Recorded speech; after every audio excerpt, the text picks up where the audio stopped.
Sistem informasi geografis menggunakan quantum GIS, styling simbologi peta vektor titik. Pengertian styling. Dalam quantum GIS, style adalah cara visualisasi kartografi yang memperhitungkan fitur individu dan tematik layer. Ini nanti mencakup karakteristik dasar simbologi seperti warna dan isian, parameter outline, penggunaan marker, rendering tergantung skala, transparansi lapisan, interaksi dengan lapisan lain, dan pelabelan. Style yang dipilih dengan baik akan menyederhanakan persepsi dan keterbacaan data, sehingga penting untuk mempelajari cara kerja dengan style agar dapat mewakili data spasial dengan cara yang terbaik. Dalam istilah sederhana, pelajari cara membuat peta yang enak dilihat. Persiapan belajar.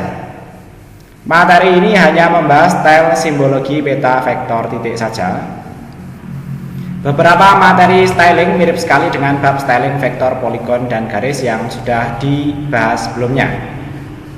Disarankan untuk mengikuti terlebih dahulu materi tentang bab styling vektor poligon dan garis, karena beberapa konsep tentang styling vektor tidak dibahas lagi nanti di sini. Untuk mempermudah pembelajaran, disediakan 3 vektor SHP dengan jenis yang berbeda ya, yang dapat diimpor ke dalam proyek. File yang digunakan sama dengan file pembelajaran style vektor poligon dan garis. Kita nanti akan menggunakan peta SHP Kabupaten Semarang dengan batas administrasi desa ya. Import file SHP. Nah, ini nanti kita langsung mulai sambil demonstrasi. Nanti dipersilahkan untuk impor file SHP yang disediakan, sehingga tampilan proyek kurang lebih akan menjadi seperti berikut. Nah, demonstrasinya saya tunjukkan dari memulai software quantum GIS-nya.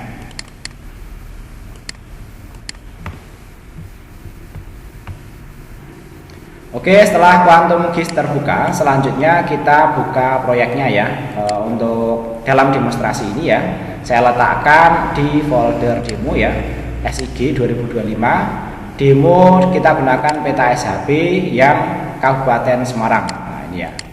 Nah, nanti kita akan menggunakan sejumlah peta vektor atau peta SHP yang mewakili atau merepresentasikan titik, poligon, dan ini ya, garis ya. Nah, pertama kali yang kita masukkan adalah peta dengan tanda poligon seperti ini ya, batas desa seperti ini. Kemudian kita cari peta yang merepresentasikan garis ya, nah, biar nanti berada di atasnya ya.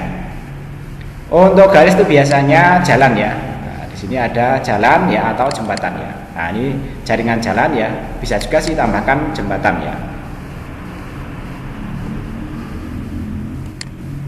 Jembatan tidak banyak kelihatan di sini ya. Nah, yang jembatan mungkin bisa dihapus saja kalau memang tidak banyak datanya. Karena nanti untuk latihan saya kira akan kurang representatif ya.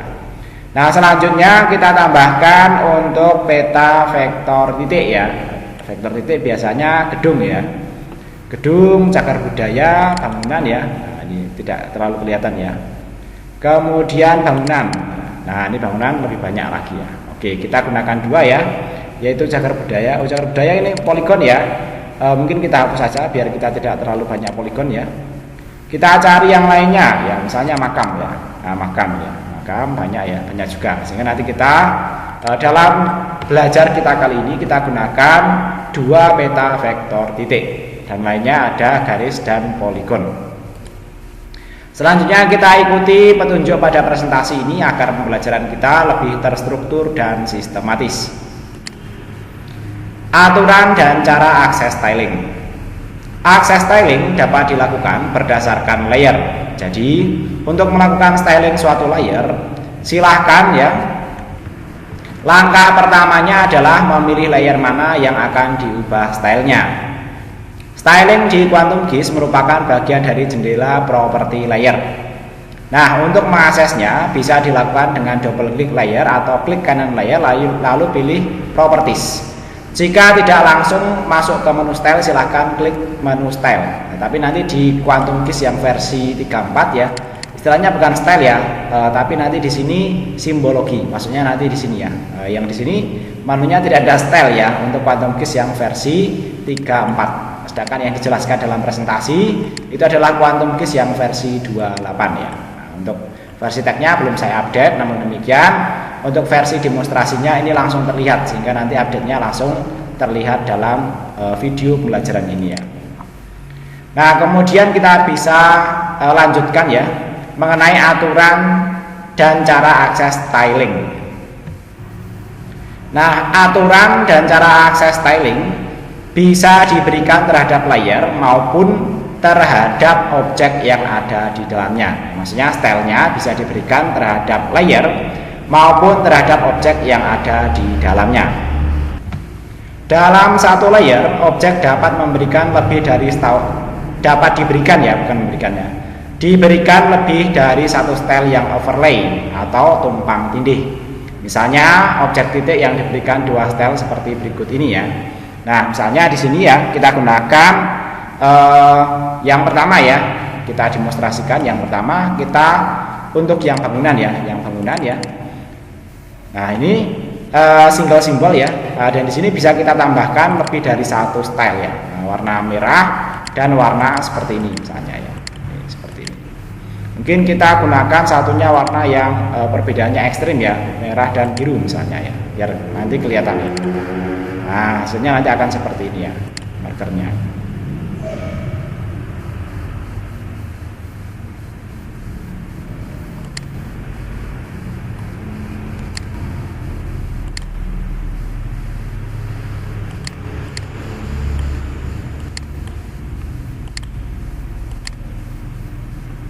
Ini misalnya kita perbesar yang bagian belakang ya.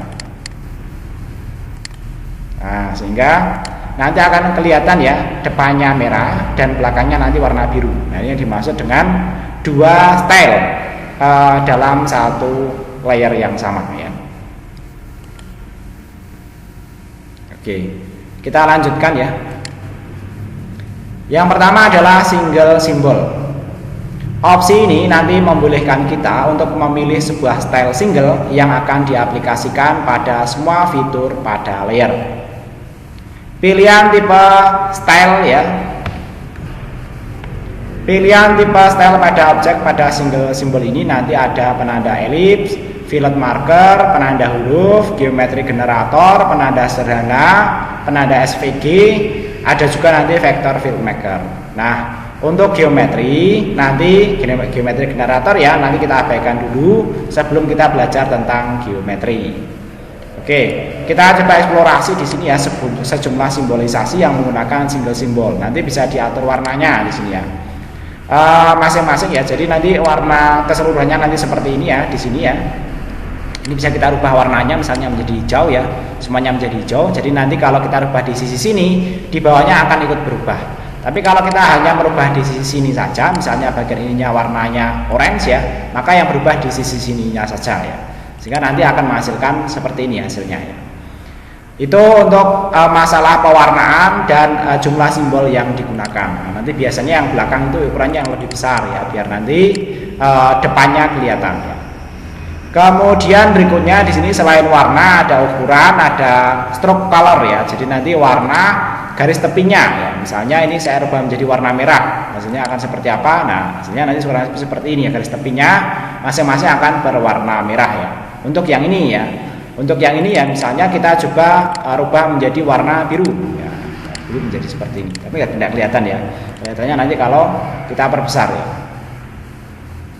Nah, oke, kita kembali ke sini ya. Kemudian yang lain-lainnya nanti ada stroke stylenya ya, nanti bisa dash seperti ini ya, garis-garis ya. Ini bisa kita rubah menjadi dot line, misalnya seperti itu ya. Nah, nanti hasilnya kurang lebih akan seperti inilah ya.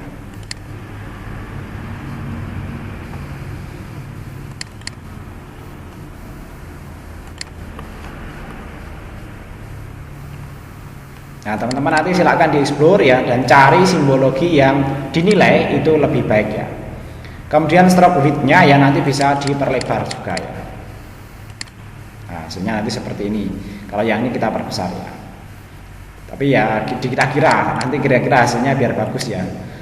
Oke, kemudian joint stylenya ya bisa Miller, round dan lain sebagainya. Kemudian cap stylenya bisa pilih flat atau round juga. Kemudian rotation juga bisa, tapi karena untuk titik ya kalau kita rotasi saya kira ya sama aja ya. Jadi ya tidak perlu kita rotasi lah ya. Kemudian offset ya, offset itu berapa itu ya, melebar lah ya. Bisa offset Y juga bisa offset X ya, sehingga nanti ini akan bergeser. Kita coba praktek terapkan ya. Nah ini akan bergeser ya. Kalau diperlukan itu silahkan digunakan, tapi ini saya sedikit demonstrasikan saja. Nah kemudian ada anchor point ya.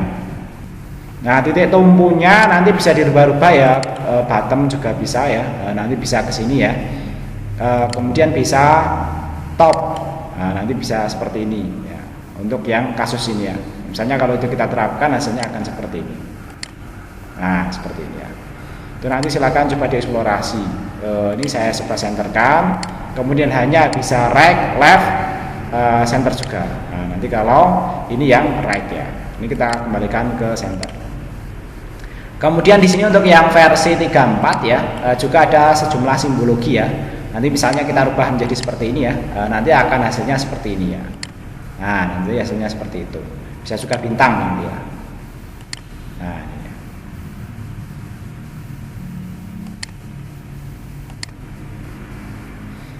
Oke, kurang lebih nanti seperti itu ya, sejumlah simbologi yang bisa digunakan ya untuk single simbol. Nah tadi ada beberapa pilihan ya, tadi sudah kita demonstrasikan, kurang lebih nanti detailnya seperti ini. Kemudian kita lanjutkan ya. Nanti ada penanda sederhana, ada penanda elips juga ya. Oke. Kemudian ada field markernya. Nah, nanti ada nested simbol, ukuran, rotasi, offset, titik tambahan ya, dan ada simbol pilihan juga. Nah, itu nanti silakan dieksplorasi lah ya. Ini ya, simbol layernya ya. Nanti bisa elip marker. Nah, seperti ini ya elip ya. Kemudian tadi ada font marker ya, seperti ini font marker ya. Kemudian simbol marker. Kalau simbol ya ini tadi ya. Yang lainnya silahkan dicoba ya. SVG juga bisa. Ini tanda tanya ya, seru ya. Vector fill jadi seperti itu ya. Animated. Wah banyak ini ya. Perlu dieksplor lebih lanjut inilah ya. Oke. Tapi yang lainnya tidak saya demonstrasikan, mengingat durasi videonya biar tidak terlalu panjang ya. Oke, ini kita kembalikan ke simple marker aja. Kita lanjutkan ya, berikutnya nanti silakan coba dieksplorasi. Nanti ada bisa mengatur ukuran, rotasi, offset, titik tambatan ya, atau anchor tadi ya, bisa vertical horizontal ya. Bisa juga nanti ada simbol pilihan ya, tadi ada bintang ataupun ada simbol-simbol yang lainnya tadi. Kemudian berikutnya nanti juga ada penanda huruf ya. Kita bisa pilih jenis font ya, kemudian outline, ukuran, rotasi dan lain sebagainya ya. Nanti silahkan dicoba dieksplorasi secara mandiri saja.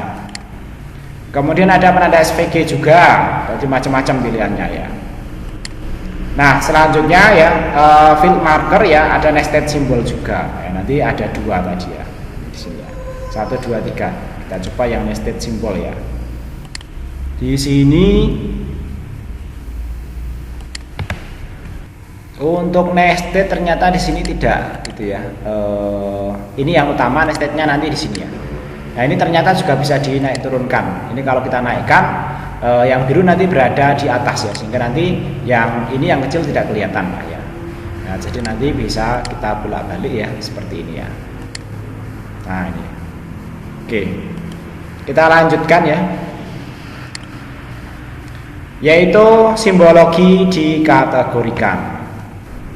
Nah pilihan simbologi ini nanti akan mengisi warna peta yang dikategorikan berdasarkan kolom atribut yang dipilih. Nah, ini mirip lah ya dengan pembelajaran kita pada saat melakukan styling pada ini ya, vektor poligon ataupun vektor garis.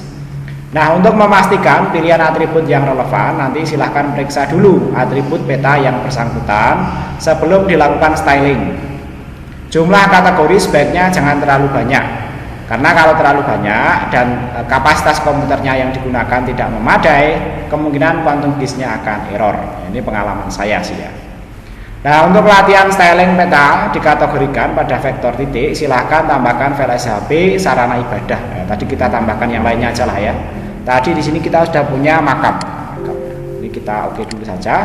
Kemudian kita tambahkan di sini makam ya. Kemudian silahkan kategorikan berdasarkan kolom remark ya. Oke ya. Kemudian kita kategorisasi berdasarkan kolom remark ya. Oke, kalau masih belum yakin ya di sini kita bisa lihat dulu ya untuk makam PT ini ya, apakah ada remark ya? Ternyata ada remark ya. Nanti dikategorisasi ya, ada makam umum dan ada makam yang lainnya semestinya. Ini umum semua. Kalau umum semua dikategorikan ya nanti hasilnya akan sama semua simbolnya ini ya. Oke, mungkin kita coba cari peta yang lainnya ya. Peta yang lainnya yang direkomendasikan di sini ya, itu adalah peta di sini tempat ibadah ya. Kita coba cari ya di sini apakah ada peta tempat ibadah.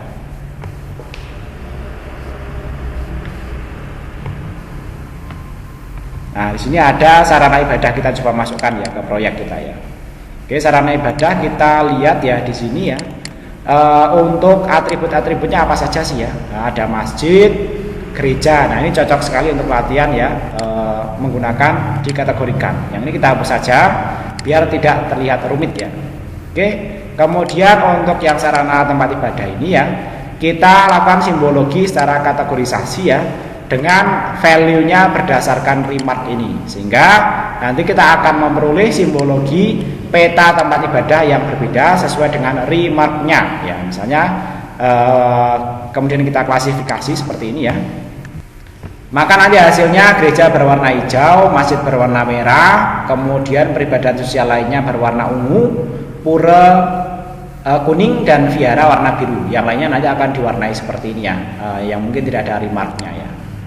Nah, sehingga nanti hasilnya akan seperti berikut ya. Nah, di sini ya, warna merah ya nanti kira-kira masjid ya, kemudian hijau gereja di sini ya, masjid gereja dekat ya. Kemudian berikutnya peribadatan lain ya, warna ungu ya, warna ungu. Nah, nanti coba dicari di sini ya, warna ungu. Tidak kelihatan ya, yang banyak gereja dan masjid memang ya. Nah, nanti cek aja di daerah teman masing-masing ya, yang merepresentasikan warna peribadatan lainnya yang pura ya, juga bisa dicari ya di sini ya. Pura, vihara ya. Kabupaten Semarang kayaknya emang mendadak sih ya, pura dan vihara ya. Oke, nanti kurang lebih seperti itu. Ini sudah menampilkan secara kategorisasi antara masjid dan gereja ya. Oke, tadi kita sudah berhasil ya menggunakan kategorisasi berdasarkan remark. Selanjutnya graduated. Nah, graduated simbologi membuat kita bisa memilah data menjadi sebuah kolom dengan klasifikasi yang unik dan memilih sebuah style yang berbeda untuk tiap kelasnya. Misalnya kita akan mengklasifikasi simbol berdasarkan panjang garis.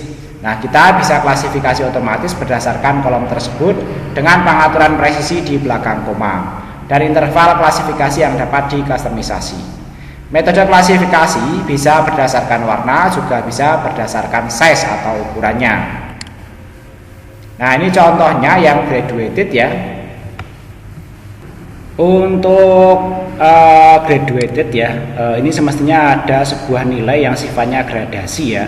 Tapi di sini ya, ini kalau tidak salah itu FGSIBD itu semacam kapasitasnya ya. Nah, nanti silakan dicoba saja. Tapi kebetulan untuk peta yang tersedia saat ini ya, ini sulit ya untuk kita itu ya, kita coba gradasikan ya, karena kalau kita lihat atributnya di sini tidak ada yang merepresentasikan misalnya itu ya, kapasitas ya, kapasitasnya ya. Misalnya ini diisi apa, kalau ini bisa diisi sampai apa, 1000, kemudian ini saya coba aja ya, 200, 100, 200 ya, 300, kemudian 400 ya, kemudian ini 100, 200, 300, kemudian 400 ya. Ini kita simulasikan ya dengan gradasi seperti ini aja dulu ya. Kemudian ini saya save ya. Kemudian untuk simulasi gradasi sarana ibadah ya, kita masuk properties ya.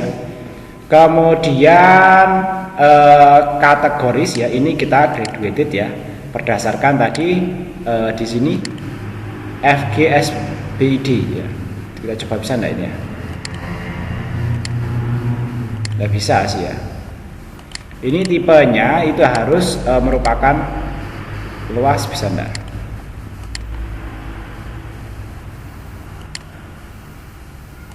Markernya, nah ini luas bisa kita coba enggak? Ini ya, classify. Oh, tapi nilainya 0 semua ya. Oh, ini kita itu ya, kita masukkan luasnya aja coba ya. Nah, ini luasnya ya. Luasnya di sini ya, misalnya tadi ya di sini ya, karena ini berdasarkan tipe data sih ya, 100 ya, kemudian 200, 300, 400 ya, kemudian di sini 500 ya, sama nanti misalnya ini sama dengan atasnya ya, nanti biar terklasifikasi sama 200, 300, 400, 500 ya. Oke, kemudian kita save ya, save ya. Kemudian selanjutnya kita lakukan styling di sini ya.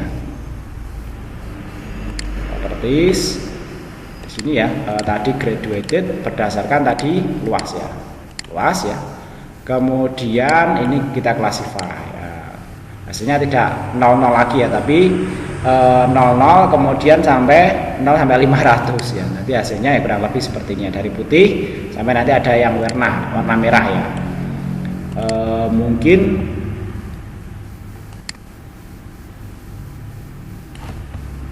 nah, kita bisa memilih modenya ya, bisa equal interval ya. Jadi nanti kalau 100 sampai 500 ya, bisa nanti diintervalkan seperti ini ya, dari 100, 200, 300, 400 sampai 500 ya. Sehingga nanti kita akan mendapatkan peta dari putih sampai ke merah ya. Karena tadi yang kita kasih warna itu kan sedikit ya, sehingga nanti sebagian besar akan berwarna putih ya, dan merahnya nanti akan lebih sedikit ya. Nah, nanti kita coba lihat di sini yang warna merah yang mana ya. Nah, ini yang merah ya kelihatannya. Sebagian saja, karena tadi kita simulasikan hanya sedikit saja. Karena kebetulan peta yang saya gunakan untuk demonstrasi kali ini ya, untuk luasnya itu belum terisi ya, sehingga nanti baru sebagian saja yang saya isi. Oke, kita lanjutkan ke berikutnya, yaitu berdasarkan aturan. Simbologi berdasarkan aturan memungkinkan klasifikasi pengaturan simbol secara lebih fleksibel atau bahkan manual. Misalnya dalam range sekian sampai sekian dengan angka pembulatan akan diberikan warna merah. Dengan ini maka simbologi akan lebih sesuai dengan kondisi nyata yang dibutuhkan. Ya, nanti untuk berdasarkan aturan ya, bisa kita gunakan yang tadi lagi ya. Karena kebetulan untuk nilai-nilai yang seperti ini ya, oh ini sebenarnya ya, untuk yang berdasarkan aturan ya bisa juga sih ya kita gunakan dari yang tadi ya, categorized ya, yang berdasarkan tadi remark ya. Kita classify dulu ya, kemudian nanti kita rubah berdasarkan rule base ya, sehingga nanti kita punya ini ya, seperti ini ya aturannya ya. Gereja ya, gereja, masjid, peribadatan ya, misalnya ya, ini untuk remarknya ya, nah misalnya ya sarana ibadah ya, kita masuk ya. Ini kita bisa membuat rule base seperti ini ya. Nah, dari sebelumnya misalnya kita kategorisasi dulu berdasarkan remark ya, seperti ini ya. Kemudian kita classify ya. Kemudian kita ingin gereja dan masjid itu memiliki simbolisasi yang sama. Misalnya nanti sama-sama warnanya hijau ya. Maka nanti salah satunya kita hapus dulu ya. Ini kita hapus misalnya gerejanya. Kemudian masjidnya kita modifikasi ya. Ini kita masuk ke rule base ya, rule base ya, dan ini kita modifikasi di bagian ini ya. Nah, di sini kita lihat ya, di bagian ini ya ada operatornya, yaitu operator memungkinkan untuk menulis dengan OR ya. Sehingga nanti ini seperti pemrograman ya, OR ya. Kemudian ya remarknya yang gereja ya.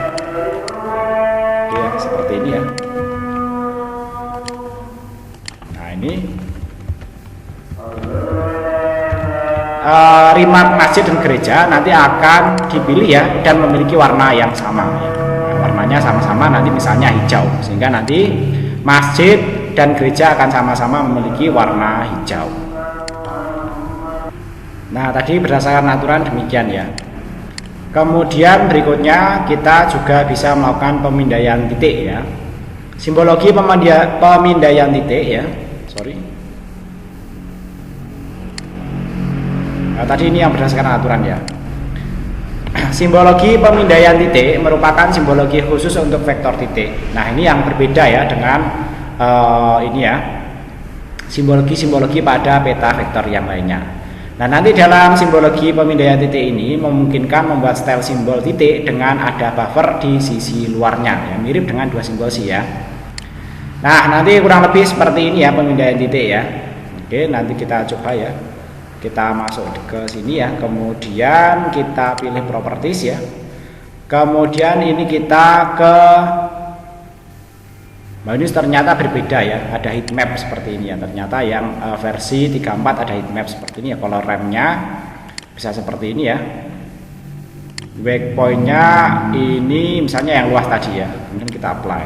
Wih, terlalu besar ini ya ternyata ya. Radiusnya kita perkecil ya.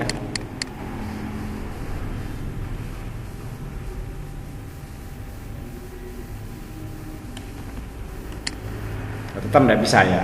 Ini sebaiknya weak point-nya kita kecil aja. Tidak bisa ya map ya. Milimeter ini kita perkecil. Ini coba kita perkecil ya.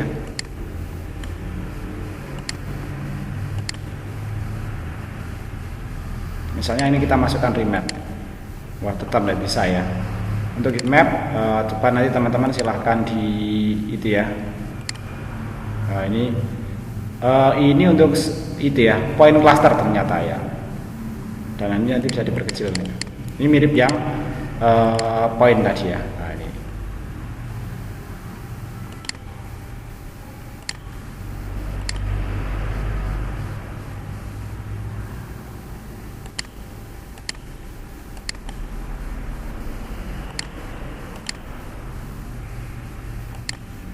Udah kelihatan ya. Single simbol ya, kita kembalikan ya. Oke, kurang lebih nanti seperti itu ya. Untuk pemindaian titik sudah tidak ada untuk versi Quantum GIS yang versi 34, tapi tadi ada jumlah tambahan ya. Kemudian ada heat map ya. Simbologi pemindaian titik merupakan simbologi khusus untuk vektor titik ya. Memungkinkan membuat style dengan blur ya. Heat map tadi kayaknya sudah juga tidak ada sih ya. Oke, versi 34 ya. Point displacement adanya ini ya. Point displacement ini bisa categorize single simbol dulu aja ya. Kita single simbol ya. Stroke colornya misalnya biru ya, biar kelihatan. Nah, nanti hasilnya seperti ini ya. Label atribut dan lain sebagainya nanti silahkan coba dieksplorasi ya. Kemudian selanjutnya ya. Nah, ini contoh heat map ya. Baik, kurang lebih demikian ya pembelajaran kita kali ini. Yang lain-lainnya nanti silahkan coba dieksplorasi karena itu juga baru ya, beberapa styling ya. Saya sendiri ada yang belum memahami dan nanti bisa menjadi bahan diskusi, eksplorasi ya, nanti sama-sama belajar untuk meningkatkan pemahaman bersama. Nanti jika ada pertanyaan, diskusi ataupun koreksi silahkan disampaikan melalui kolom komentar. Materi PDF dan lainnya yang diperlukan dalam pembelajaran bisa di-download melalui link yang tersedia. Nanti saya sediakan di saluran komunikasi yang ada. Jika memerlukan kontak lebih lanjut bisa ke priyadi@ltr@gmail.com atau priyadi@stekom.ac.id. Demikian, mudah-mudahan dipahami materinya dan sampai ketemu lagi pada video pembelajaran berikutnya. Terima kasih.